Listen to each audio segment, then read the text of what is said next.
तत्वबोध व्याख्यान माला में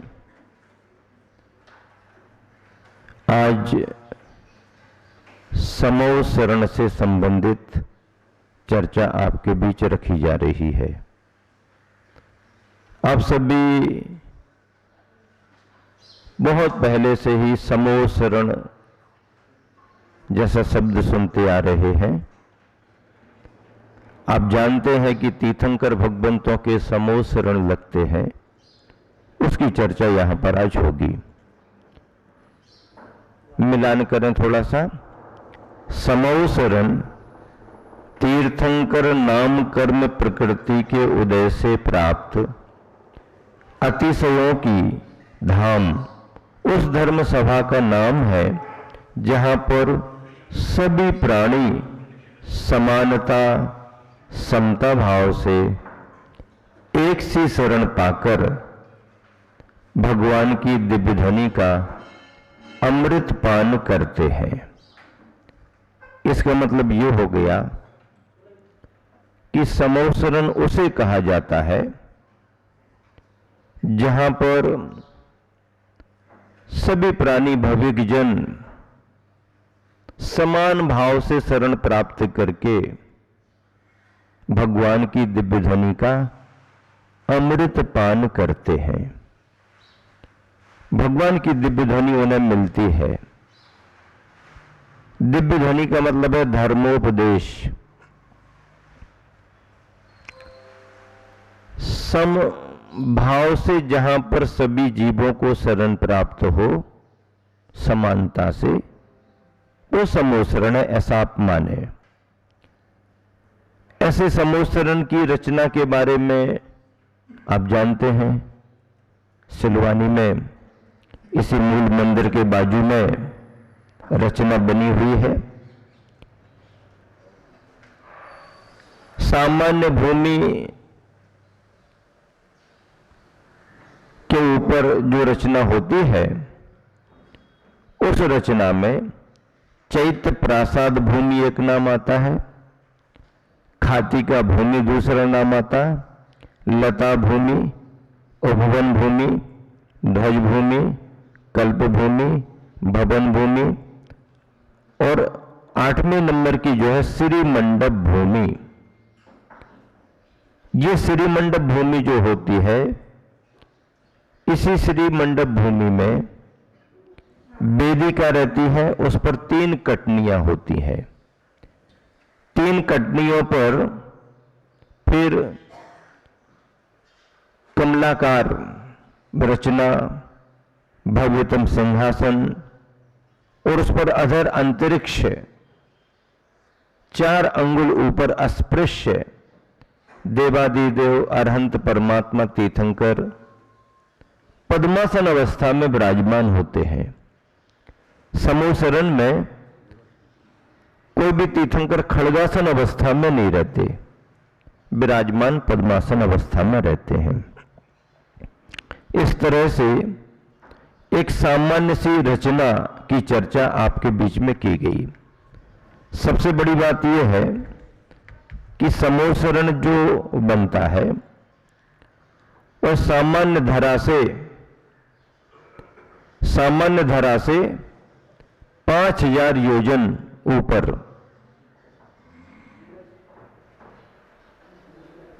सामान्य धरा से 5000 योजन ऊपर रहता है। विस्तार तीर्थंकरों की अवगाहना के हिसाब से होता है। इस तरह समोह शरण की एक सामान्य चर्चा है। 12 सभाएं होती हैं। 12 सभाएं का मतलब है बैठने के स्थान 12 बनाए जाते हैं, जिनमें चतुर्निकाय के देवों के 4 स्थान होते हैं, भवनवासी, व्यंतर, ज्योतिषी, वैमानिक। उन चतुर्निकाय देवों की देवियों के 4 स्थान होते हैं, 8 स्थान ऐसे हो जाते हैं। एक स्थान गणधरों की प्रधानता में मुनिगण जहां पर विराजमान होते हैं वो होता है। एक स्थान श्रावकों की प्रधानता में चक्रवर्ती को आदि लेकर समस्त श्रावक बंधु जहां पर रहते हैं वह स्थान होता है। आरिकाओं और श्राविकाओं का स्थान होता है एक, और इसी के साथ में अंतिम स्थान त्रियंचों को भी उस सभा में बैठने की व्यवस्था रहती है, उनका स्थान अलग होता है। ये 12 सभाएं हैं, 4 देवों की, उनकी देवियों की 4, 8 सभाएं हो गई। 4 सभाओं में एक मुनियों की, एक आरिकाओं की, श्राविकाओं की, एक चक्रवर्ती अहिलक जी छुल्लक जी को आदि लेकर चक्रवर्ती आदि श्रावक, और एक त्रियंचों में सिंह है, हाथी है, गाय बैल भैंस आदि आदि सभी संगी पंचेंद्री जानवर बैठते हैं, धर्मोपदेश सुनते हैं।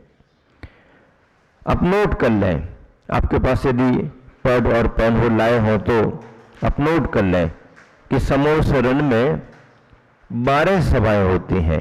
कितनी सभाएं होती हैं? 12 सभाएं होती हैं। 4 चतुर्निकाय के देव, 4 में देवियां। इसके साथ ही केवल 4 के नाम आपको नोट करना पड़ेंगे। गणधर आदि मुनिगण, अहिलक जी छुल्लक जी चक्रवर्ती आदि श्रावक जन, आरिका श्राविका आदि की सभा एक, और अंत में त्रियंचों की सभा। इस तरह से 12 सभाएं होती हैं।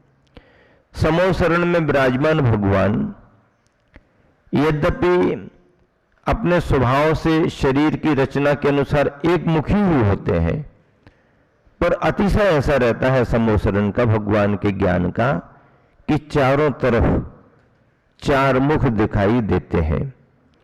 अब यहां पर आप देखिए, समूह शरण महात्म आपको पढ़ के सुना रहे हैं, जिससे आपको समूह शरण की संपूर्ण महिमा ज्ञात हो जाएगी। अपनी अपनी पुस्तक में मिलान करें, पृष्ठ नंबर 85 है, पेज नंबर 85 है, मिलान करते जाए। समूह शरण भगवान की उस धर्म सभा का नाम है जहां बैठकर सभी प्राणी अपनी अपनी भाषा में भगवान की दिव्य ध्वनि का धर्मोपदेश के रूप में अमृत पान करते हैं। भगवान की यह दिव्य वाणी अर्थात दिव्य ध्वनि दिन में 4 बार 3-3 मुहूर्त प्रमाण, 3-3 मुहूर्त, एक मुहूर्त 2 घड़ी का, एक घड़ी 24 मिनट की, यानी 48 मिनट का एक मुहूर्त। एक मुहूर्त कितना? 48 मिनट का एक मुहूर्त। तो 3 मुहूर्त तक भगवान का उपदेश होता है एक बार में। तो इस तरह से अर्थात एक बार में 2 घंटे 24 मिनट तक खिरती है भगवान की दिव्य ध्वनि। उपदेश जो होता है एक बार में कितना होता है? 3 मुहूर्त, 48 मिनट का एक मुहूर्त। इस तरह 2 घंटे 24 मिनट तक भगवान की वाणी खिरती है। इतना बड़ा पीरियड, कोई भी इतना लंबा पीरियड किसी का होता नहीं जितना बड़ा भगवान का एक पीरियड। 2 घंटे 24 मिनट पढ़ाई करो, अध्ययन करो, सुनो। इसके अतिरिक्त, इसके अलावा सौधर्मेंद्र या चक्रवर्ती आदि कोई पुण्यशाली प्रधान पुरुष पहुंचता है तो उसके निमित्त से असमय में भी दिव्य ध्वनि खिर जाती है। सौधर्मेंद्र आ गया, चक्रवर्ती का पहुंचना हो गया, बलभद्र पहुंच गए, नारायण प्रति नारायण का समूह शरण में पहुंचना हो गया। पुण्यशाली है, प्रधान पुरुष है, मुखिया है। ऐसे व्यक्ति यदि दिव्य ध्वनि खिरने का समय निकल गया और फिर पहुंच जाए तो भी उनके पुण्य योग से भगवान की दिव्य ध्वनि खिर जाती है। इस तरह भव्य जीवों को धर्मोपदेश देते हुए भगवान का देश देशांतर में विहार होता है। भगवान की श्री विहार में चरणों के नीचे देवकृत स्वर्ण कमलों की रचना होती जाती है। स्वर्ण कमलों की रचना होती जाती है। कितने स्वर्ण कमल नीचे रचे जाते हैं? नोट करो, 225 स्वर्ण कमल होते हैं। कितने स्वर्ण कमल होते हैं? 225 स्वर्ण कमल होते हैं। कैसे होते हैं 225 स्वर्ण कमल? इसे समझो। 15-15 कमलों की 15 पंक्तियां होती हैं। 225 के पास में लिखो 15 गुणित 15। 15-15 कमलों की 15 पंक्तियां होती हैं। उन 15 पंक्तियों में 7वें नंबर की पंक्ति के बाद में जो 8वें नंबर की पंक्ति आती है वह दोनों तरफ से 7-7 के बीच में रहती है। 7 इस तरफ और 7 इस तरफ 14 और बीच वाली 15 होगी। उस 15 वाली उन पंक्तियों में जो 8वें नंबर की पंक्ति है उस पंक्ति में 7 कमल एक तरफ 7 कमल एक तरफ, क्योंकि 15-15 कमल है। 8वें नंबर की पंक्ति का 8वें नंबर का कमल पड़ता है तो पूरे घेरे में सेंटर बन जाता है। उसको केंद्र बनाकर के आप कहीं भी किसी भी दिशा में गिनोगे तो वो बराबर दोनों तरफ 15 कमल आपको मिलेंगे।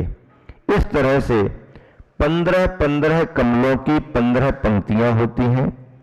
8वें नंबर की पंक्ति में जो 8वें नंबर का कमल होता है जिसमें 7 इस तरफ 7 उस तरफ, उस कमल के ऊपर भगवान के दोनों चरण अधर में स्पर्श बिना टच किए हुए 4 अंगुल ऊपर रहते हैं। इस तरह से भगवान का 225 स्वर्ण कमलों की रचना के साथ विहार होता है। 225 स्वर्ण कमलों की रचना के साथ भगवान का श्री विहार होता है। भगवान जैसे जैसे आगे बढ़ते जाते हैं कमलों की वह रचना वैसी वैसी आगे बढ़ती जाती है। भगवान यूं ही पैरों को ऐसे ही रखे हुए विहार नहीं करते, क्योंकि कमल पर पैर नहीं है। भगवान पादौ पदानि तव यत्र जनेन्द्र धत्तः, पादौ पदानि पैरों को रखते हुए चलते हैं। पैर ऐसे ऐसे जैसे आपके रखे जाते हैं ऐसे रखते हैं, ऐसे चलते, लेकिन कमल पर स्पर्श नहीं होते, कमल के ऊपर ही रहते हैं। ये भगवान के केवल ज्ञान का अतिशय है, केवल ज्ञान का प्रभाव है।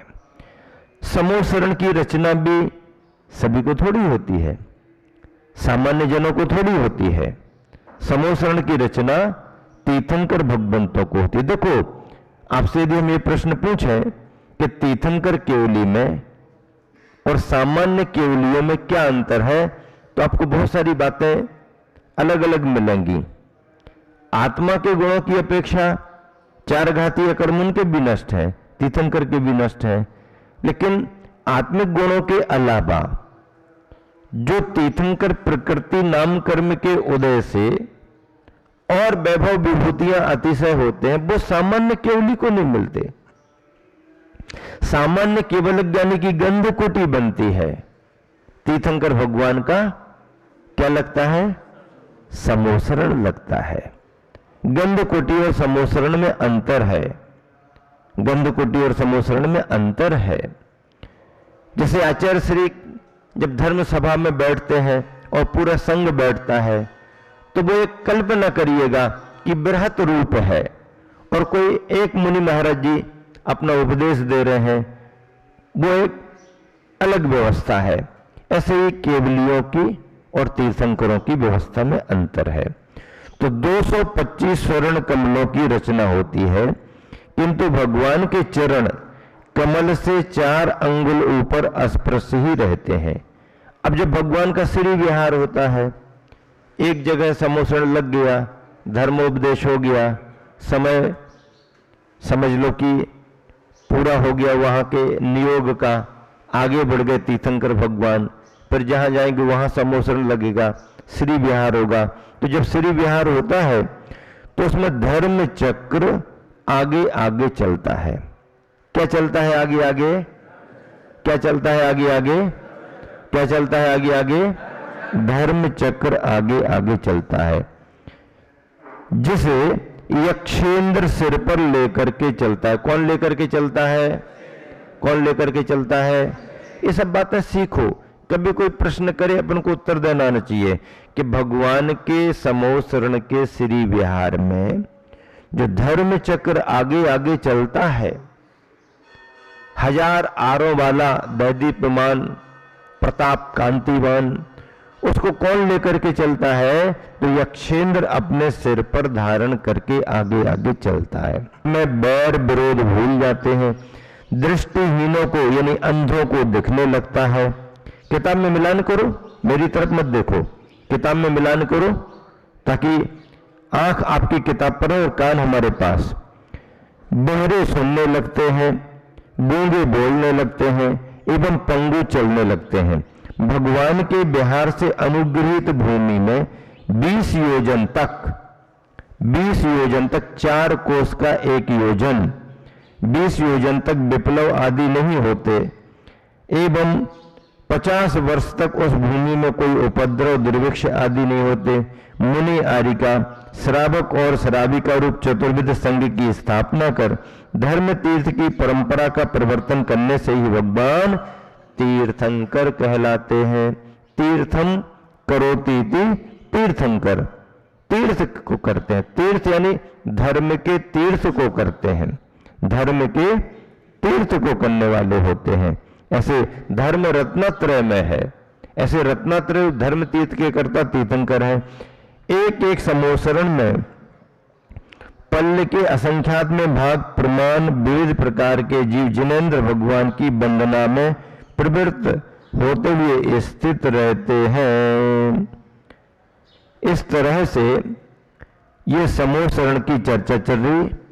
समूह शरण में उपद्रव आतंक आदि आदि नहीं होते, किसी को भूख प्यास नहीं सताती है, कोई परेशानियां नहीं होती हैं, सर्दी गर्मी का वहां पर कोई प्रकोप नहीं होता है, कोई बाधाएं नहीं होती हैं, मौसम एकदम सम, शीतल सुगंध, मंद मंद पवन बहती रहती है।